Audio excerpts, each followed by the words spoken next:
Hey guys, welcome back. It's Dan, aka d.brch, coming at you with another video. A little bit of housekeeping before we get started here. I've been trying to mention for the past two videos that the upload schedule is just going to be every Wednesday. So now that's there. Yeah, video every Wednesday. I'm going to try to keep that up. If that changes, I'll definitely let you know. Those of you who have subscribed so far, thank you guys so much again for watching. Now today we got a super interesting topic that I mentioned on my Instagram that you can follow at that handle right there. Thank you. So, Russia, right? Yeah, a lot of crazy stuff happening with them over the years. But in the 90s, we all know that Electro-Harmonix started contracting them out to build big muff pedals. Everybody knows, you got the green Russian and the black Russian. Black Russian not worth as much as the green Russian. We all know this at this point. But what you didn't know is there were other pedals that were made in Russia. They don't just make tubes. There's actually a bit of a boutique boom happening over there in terms of like boutique guitars. Not necessarily pedals yet that I know of, but we got some guitars coming out of them that are super sick, and hopefully eventually I can get my hands on one of them, because there's one in particular, this company Duotin, that is making pretty phenomenal looking instruments that eventually I'd like to get my hands on. So in the 70s, 80s, and 90s, rock music was king. And the entire world knew that. It wasn't just the United States. Russia was the heart of the Soviet Union though, and everything was really heavily government regulated. So you would think that there'd be no rock music at all. But in actuality, there were actually government-regulated rock bands that would play around the Soviet Union called the VIAs. Funny. VIA stands for essentially Vocal and Instrument Act. And these bands would go around the Soviet Union playing government-regulated music to government-regulated concerts, and sort of influenced rock music that would eventually come out of the downfall of the Soviet Union. Now during that time was also part of the global pedal boom, when you started seeing effects pedals being used by the biggest rock bands on the planet. Brands like Boss, DOD, Electro-Harmonix. These brands were all over the place because people were using effect pedals now. So because the pedal boom was happening all around the world, the Soviet Union wanted to get on that. So there was a bunch of insulated pedal companies that were coming out and supplying pedals for these VIAs. Now, crazily enough, I actually found a reverb seller that is selling these pedals that they used back in the Soviet Union. So I bought two because why not? And I think they're super interesting. So the first guy we have here is the Lell DEQ 700. This is the heavy metal distortion pedal. It's huge. Let me grab a Boss pedal real quick. So there's a Boss pedal, and there's your giant mammoth of a distortion box. These kind of vaguely look like a vintage Yamaha pedals from like the 80s. I don't know if that was the inspiration, but they have the same kind of like circle padded foot switch section, and they do look a lot like these. But yeah, this is the DEQ 700. It's by a company called Lell. Lell don't make musical equipment anymore. They make electrical equipment for huge companies, which I found out while trying to Google this thing, because as far as I know, this might be the only one that exists in the United States now, which is pretty sick, to be honest with you. It's got level, gain, which this is interesting. So it's level, gain, frequency, wide, and distortion. And then it's got an on and off switch for distortion. Now, I'm going to demo this, obviously, but the interesting part is this on and off switch, it just turns the pedal off. Like, the effect just stops happening. And, like, your sound's a little bit colored by I guess, the buffer in this guy, but it just turns the effect completely off. Gain is what you'd expect. Level is what you'd expect. Distortion just adds hair to the gain channel. And then you got frequency and wide, which these are like a narrow band pass EQ kind of thing. I'll kind of show you what is going on in the demo. The second one I have came in 28-year-old plastic. This is from 1991 by a company called Crock. You ready for this? Yeah. Crock DS2 distortion. I'm going to tell you right now, I think this is broken. But what's more interesting about this one is this came out in 1990. This came out in, I think it started production in 1989, but according to the seller, this one came out in 1991. This was made by Soviet plants. Like, this is like a full-on like VIA regulated pedal that came out during the tail end of the Soviet Union, where it got a little less strict, but there were still all these government regulations in place. So this company does not exist anymore. This company collapsed when the Soviet Union did. And you'll see actually online, if you look up just like Soviet pedals, get past all the Soviet big muffs, there were a lot of pedals that came out in the Soviet Union with these Boss kind of housings. I don't know if you can tell on camera, but this looks like a refinish job from like an amateur pedal builder. It doesn't look real, right? Like, it just doesn't. The three knobs look like they don't do anything, and they're actually really, really loose. Yeah, so Crock DS2. There are a bunch of companies that make pedals that look just like this. Some of them are even in restock Boss housing, which is crazy, and I might be able to get my hands on one of those eventually too. But they all have this kind of sticker, which is in English, weirdly enough. I think it was because Gorbachev era wasn't really as afraid of westernization than, you know, previous eras. But it says, be sure to keep the cord disconnected, and there's like a dash in disconnected, from input jack when not in use. The battery needs replacement if the indicator lamp will go on and off when effect on. Printed off Crock. So, same pedal, probably a regulated circuit that was made by different manufacturing plants, and this one was made at Crock. So, without further ado, let's hear what they sound like.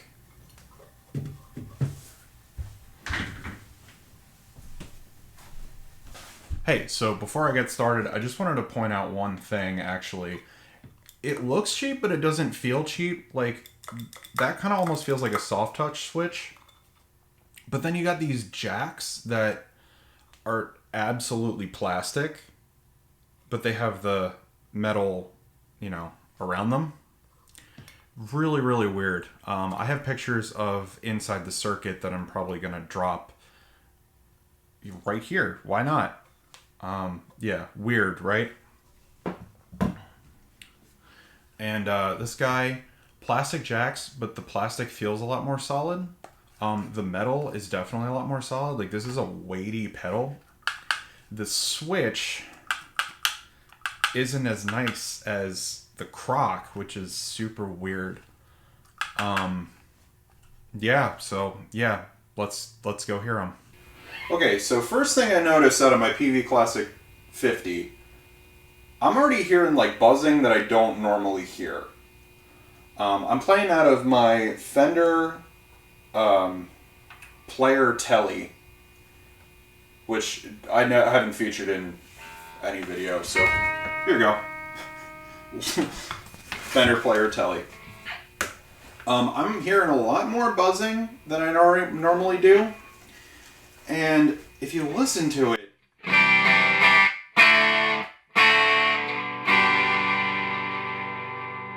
that is not good. And it already kind of sounds like the pedal's on, and it's not at all. Like the LED is off, the pedal is off. So something is wrong with this thing. I don't know if it was just like the build quality was garbage or the buffer was garbage. Like, I don't know what the story is. It's obviously buffered. True pipe bass was not a thing back then.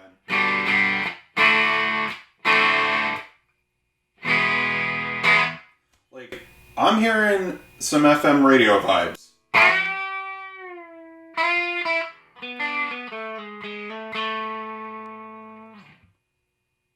Ugh. Okay, so turning it on.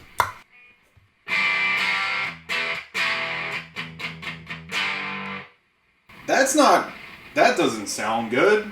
That's all knobs at 12. I don't know if you can see that.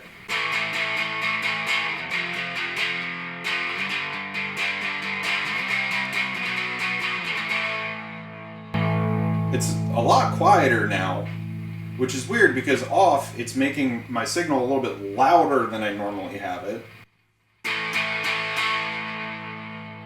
Like, what? And then you turn the level up. Let's like match, right? Like, it sounds better, I guess.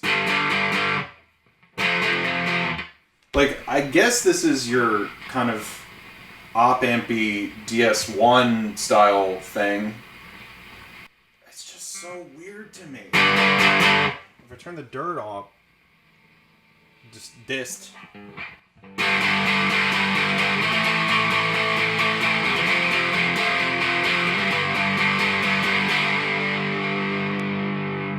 Honestly, that doesn't sound bad. That was the bridge pickup. Let me go to the neck.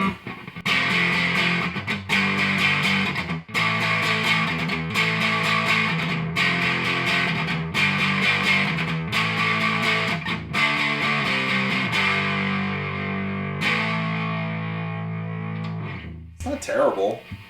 It's not great. It's not terrible, though. Back to the bridge. Gets a little harsh.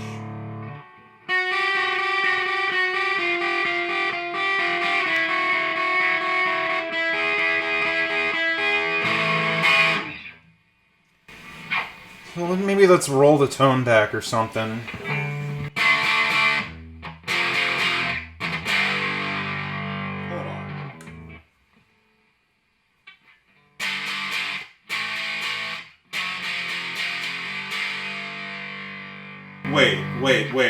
Wait. That's all the way to the left, right? So if we turn it all the way to the right,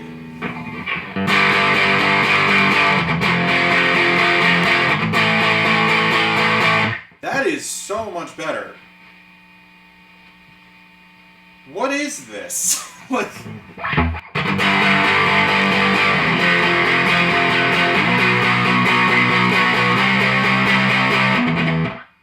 Like, that sounds pretty good.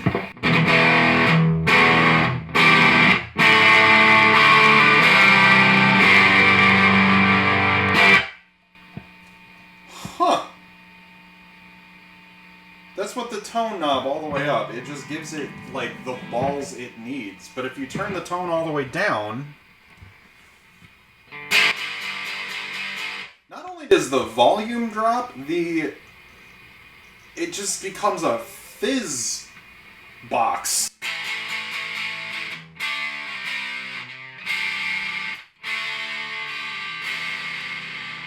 Which I guess is a cool studio trick. But yeah, that is bizarre, right? Let's go to the next one. Okay, so while I was trying to set this guy up, I couldn't get it to make any sound for a minute. I had to jiggle the jacks. So that's already not a good sign. But as you can hear,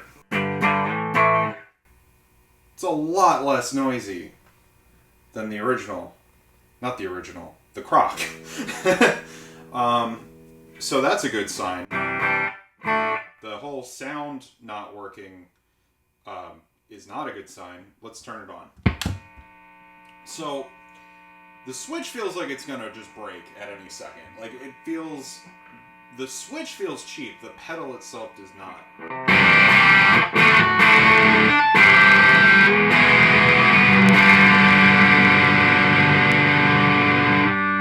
That is some 80s ass distortion. I'm really into that, actually. But if I turn it off, this is what I was talking about before. The off switch.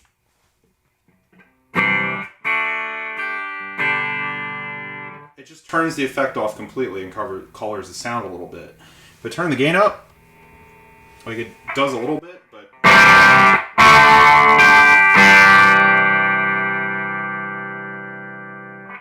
I guess that functions as a pretty decent clean boost. It's not what I would use this pedal for at all, but... I mean, I don't think it sounds very good, to be honest with you. Neck pickup.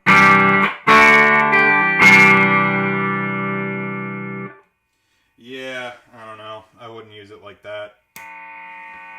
Ooh, gain gives volume. Let's turn that down. Gain is nice.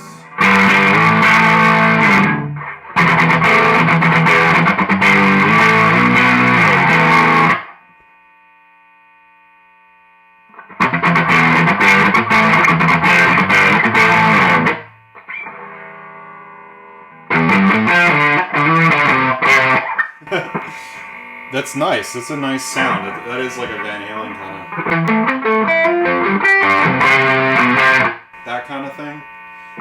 Yeah, definitely. And if you turn up the distortion... Ooh. There is a... I don't know if you guys can hear this, but there is a hum coming out of this. Let's hear it.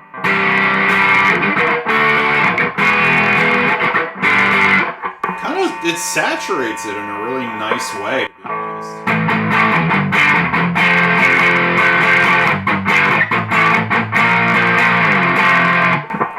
Okay.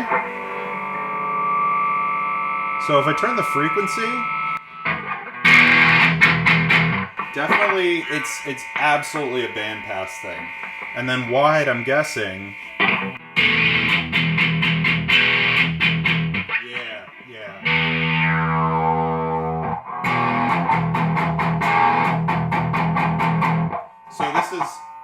Bandpass EQ, where wide to the right actually narrows it.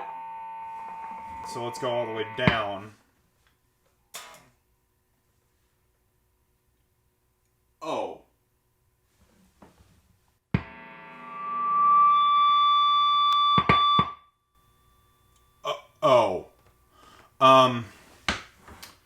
Turning the wide all the way down turns the pedal off and completely kills your sound.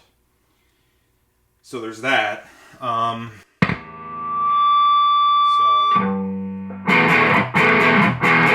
Okay, but you do get a more full sound with a little bit of a bump. So I would definitely just keep that on 12.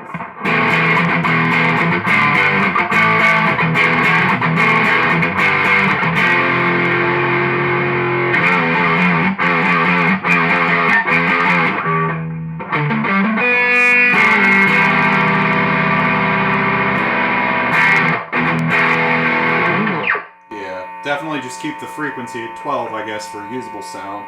But everything else dying sounds pretty good.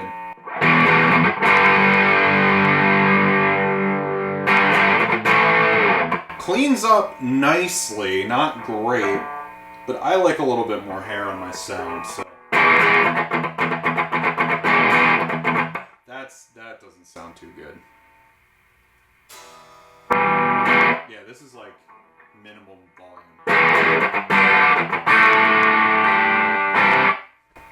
Not great.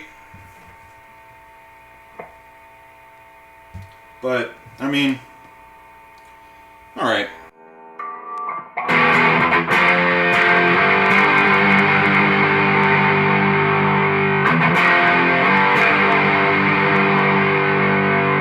But honestly, like, with all its weird quirks, there is absolutely, like, a few usable sounds out of this thing. And I think it'd be pretty sick to show up with a gig to one of these. Yeah, that's really sweet, to be honest with you. I like it a lot. Like a vintage distortion. Now, I have a couple of underrated Boss pedals. This one in particular reminds me of one that I have, but I'll talk about that later. So that was it, guys. Thank you so much for watching. If you liked this video, please give it a like at the bottom. Hit the subscribe button, ring the bell. Anything helps. Comment what you guys thought of these pedals. I think they were super interesting, and it's pretty cool to maybe possibly be the only person in the United States that owns these pedals. That's, I think, is really cool. But yeah, thank you guys so much for watching, and I really hope to see you next time.